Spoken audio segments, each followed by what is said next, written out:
بسم اللہ الرحمن الرحیم۔ وقالت الیہود، اور کہا یہودیوں نے، لیست النصارى، نہیں ہیں عیسائی،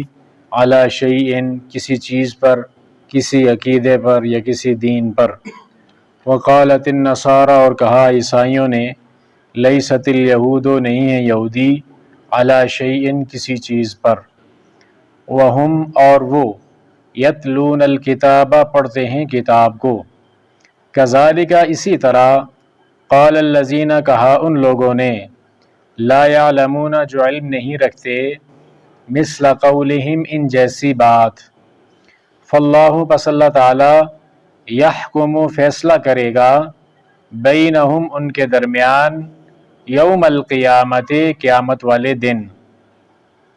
فیما، اس چیز کے بارے میں، کانوا، تھے وہ، فیہ، جس میں، یختلفون، وہ اختلاف کرتے۔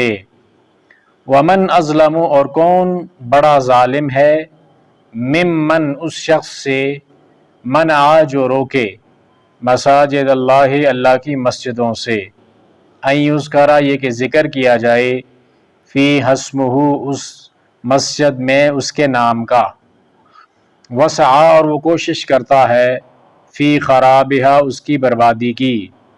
اولئک، یہی لوگ، ما کان لہم، نہیں ہے ان کے لیے، ان یدخلوہا، یہ کہ وہ داخل ہوں اس میں، الا، مگر، خائفین،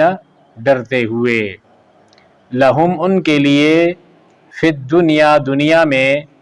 خزی، رسوائی ہے، ولہم، اور ان کے لیے،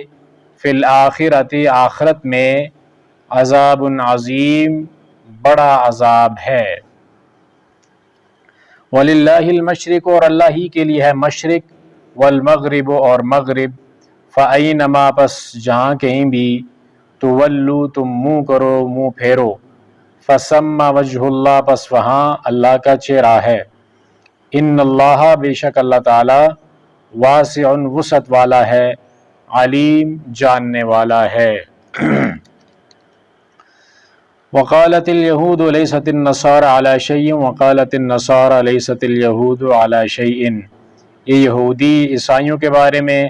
کہا کرتے تھے اور کہتے ہیں کہ یہ جو عیسائی ہیں یہ کسی بھی دین، مذہب اور عقیدے پر نہیں ہیں، اور اسی طرح جو عیسائی ہیں وہ یہودیوں کے بارے میں ایسا کہتے ہیں، حالانکہ یہ دونوں، یہودی بھی اور عیسائی بھی، دونوں کتاب کے پڑھنے والے ہیں۔ یہودیوں کے پاس تورات موجود ہے اور عیسائیوں کے پاس انجیل موجود ہے، لیکن یہ ایک دوسرے کی تکفیر کرتے ہیں، ایک دوسرے کو صاحب ایمان نہیں سمجھتے، حالانکہ جو تورات ہے اس میں عیسیٰ علیہ السلام کی بشارت موجود ہے، اور جو انجیل ہے اس میں موسیٰ علیہ السلام کے بارے میں اور ان کا جو مشن ہے اس کا ذکر انجیل کے اندر موجود ہے۔ تو انجیل تصدیق کرتی ہے تورات کی اور موسیٰ علیہ السلام کی، اور موسیٰ علیہ السلام اور ان کی کتاب تورات نے تصدیق کی ہے انجیل اور عیسیٰ علیہ السلام کی، لیکن باوجود اس کے یہ لوگ کتابوں کے اندر یہ پڑھنے کے باوجود بھی ایک دوسرے کے بارے میں ایسی رائے رکھتے ہیں کہ یہ جو عیسائی ہیں وہ دین پر نہیں ہیں اور یہودی وہ دین پر نہیں ہیں، ایک دوسرے کو یہ بے دین سمجھتے ہیں اور ایمان پر اور حق پر نہیں سمجھتے۔ کذالک قال الذین لا یعلمون مثل قولہم، اسی طرح کی بات ان لوگوں نے بھی کہی ہے جن کے پاس علم نہیں ہے، جو بات یہودیوں نے یا جو بات عیسائیوں نے کی ہے۔ اب یہ کون لوگ ہیں؟ یہ مشرکین ہیں جنہوں نے محمد کریم صلی اللہ علیہ وسلم اور صحابہ اکرام کو ایمان والا اور صاحب ایمان نہیں سمجھا اور حق پر نہیں سمجھا، بلکہ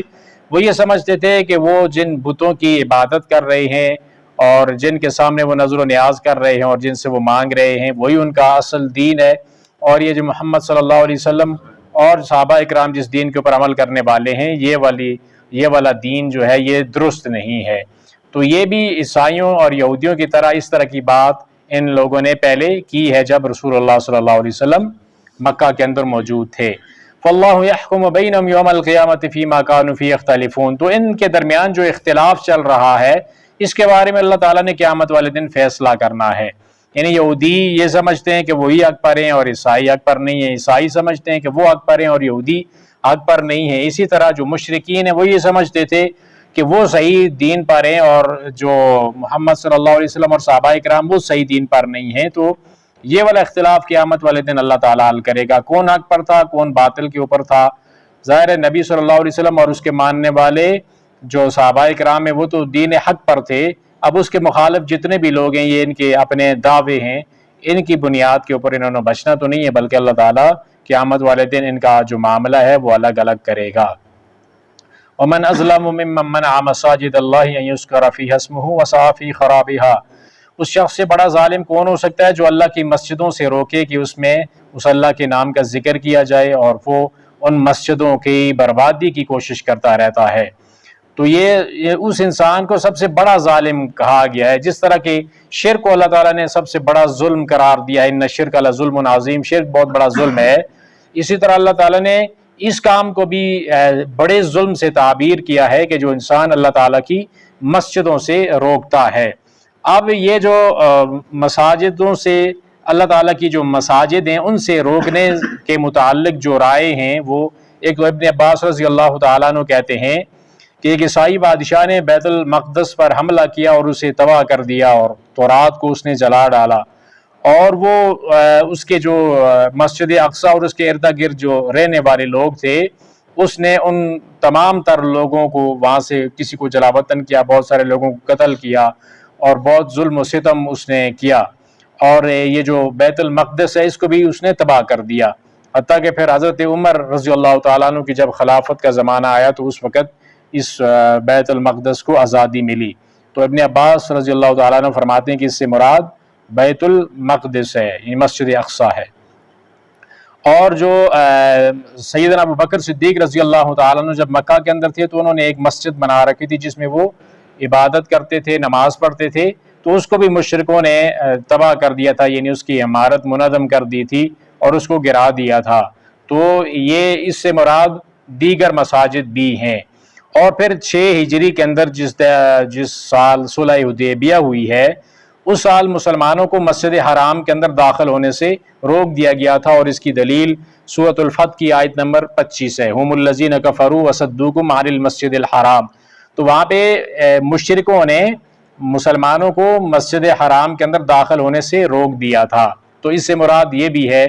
اور عمومی اس سے عام دنیا کی تمام تر مساجد بھی اس سے مراد ہیں، کیونکہ جو عبرت ہے وہ لفظ عمومی لفظ سے لی جاتی ہے، نہ کہ کسی خاص سبب سے لی جاتی ہے۔ تو اس آدمی سے کوئی بڑا ظالم نہیں ہو سکتا جو اللہ کی مسجدوں سے روکے، جن مساجد کے اندر اللہ تعالیٰ کا نام لیا جائے اور وہ اس کی بربادی کی کوشش کرتا رہتا ہے۔ اولئک ما کان لهم ان يدخلوها الا خائفین، یہ لوگ جب بھی اس کے اندر داخل ہوں گے تو وہ خوف کی حالت کے اندر ہوں گے۔ اور جب سیدنا ابو بکر صدیق رضی اللہ تعالیٰ عنہ کی قیادت کے اندر جب مسلمان حج کرنے کے لیے 9 ہجری کے اندر آئے تھے تو اس وقت اعلان ہو گیا تھا کہ آج کے بعد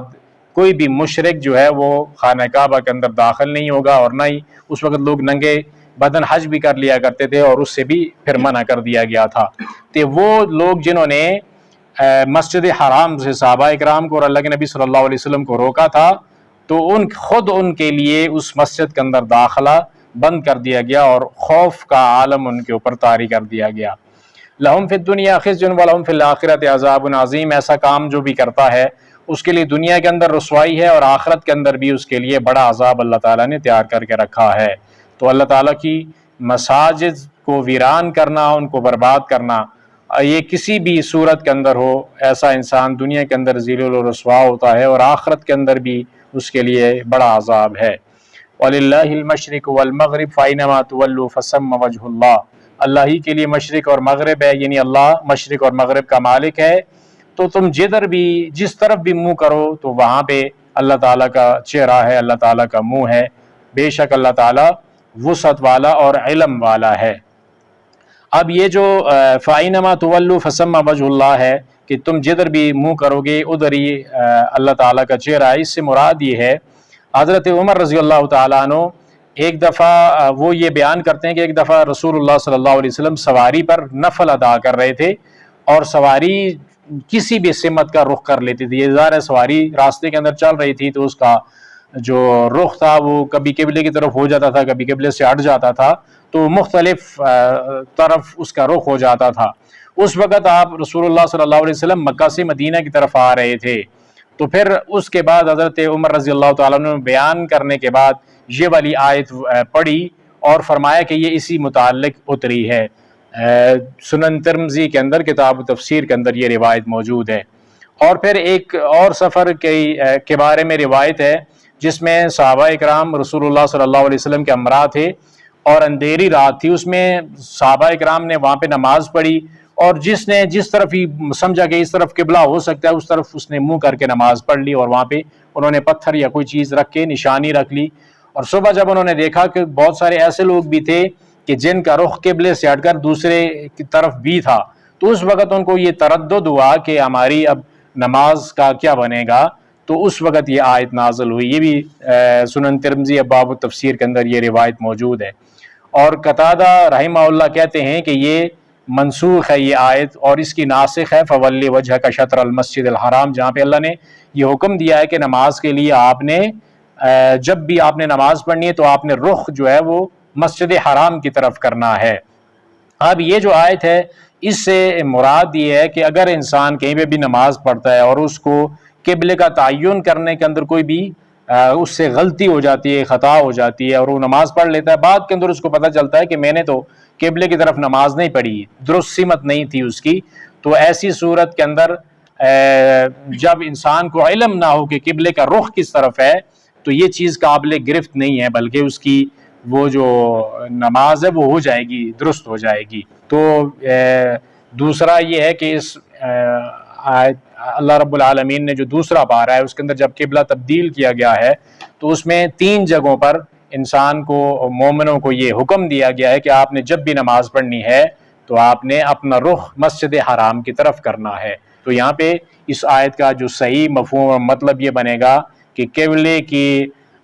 تعین کے اندر اگر کوئی خطا ہو جائے گی تو پھر وہ نماز درست سمجھی جائے گی، یہ بات قابل گرفت نہیں ہے۔ جس طرح کہ یہ جو 2 روایات ہیں ترمذی ابواب التفسیر کی، وہ بھی اس بات کی دلیل ہیں۔ تو ان آیات کے اندر ہمارے لیے یہ پیغام ہے کہ ہم نے اللہ اور اس کے رسول کے بتائے طریقوں کے مطابق ہم نے عمل کرنا ہے، اور جب بھی کسی بھی معاملے کے اندر اختلاف ہو جائے تو ہم نے قرآن کی طرف پلٹنا ہے۔ اور لوگ جو دنیا کے اندر ہر انسان اپنی اپنی جگہ پہ یہ سمجھتا ہے کہ وہ اچھا ہے اور وہ صحیح عقیدے کے اوپر ہے، اور دوسرے کو مد مقابل کو وہ درست نہیں سمجھتا، درست عقیدے پہ نہیں سمجھتا، درست ایمان اور مذہب پہ نہیں سمجھتا، تو ایسے اختلاف کا اللہ تعالیٰ نے قیامت والے دن فیصلہ کرنا ہے۔ اور اللہ تعالیٰ کے جو گھر ہیں ان کو ہمیشہ آباد کرنے کی کوشش کرنی چاہیے اور اس کے لیے سعی کرنی چاہیے، اور کسی بھی صورت کے اندر اللہ تعالیٰ کی مساجد کی بربادی کا ذرا برابر بھی حصہ نہیں بننا چاہیے، کیونکہ ایسی صورت کے اندر انسان دنیا اور آخرت دونوں کے اندر ذلیل و رسوا بھی ہو جاتا ہے، اور اس انسان کو آخرت کے اندر عذاب علیم بھی ملتا ہے۔ اور مشرق و مغرب کی بادشاہی جب اللہ رب العالمین کی ہے تو انسان کو اپنے تمام تر اعمال کے اندر یہ دیکھنا اور سمجھنا چاہیے کہ اللہ رب العالمین اس کی کڑی نگرانی کر رہا ہے۔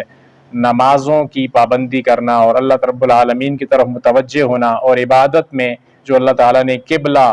رکھا ہے اس قبلے کی طرف رخ کر کے عبادت کرنا، یہ بہت ضروری چیز ہے۔ اور اللہ تعالیٰ وسعت والا ہے اور علم والا ہے،